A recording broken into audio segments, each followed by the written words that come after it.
పల్నాడు జిల్లా రెంటచింతల మండలం రెంటచింతల గ్రామంలో జలశక్తి అభియాన్ కార్యక్రమం నిర్వహించారు।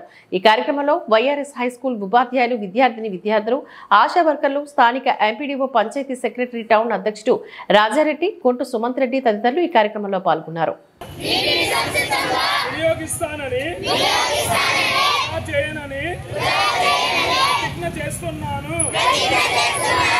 నీటి బొట్టును వినియోగం చేసుకుంటూ నీటిని ఒడిసిపట్టు ఉద్యమాన్ని తీసుకువెళ్ళడానికి పూర్తి సహాయ సహకారాలు అందిస్తాను। జలాన్ని అత్యంత విలువైన నిధిగా భావిస్తాను। తదనుగుణంగా నీటిని వినియోగిస్తాను।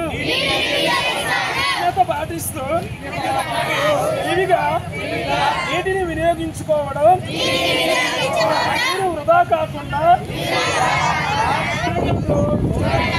కుటుంబ సభ్యులు, స్నేహితులు మరియు ఇరుగు పొరుగు వారిలో చైతన్యం కలిగిస్తానని ప్రతిజ్ఞ చేస్తున్నాను। ఈ భూమి మనది, దీనిని మనమే కాపాడగలం మరియు భవిష్యత్తును మనమే సురక్షితంగా ఉంచగలం।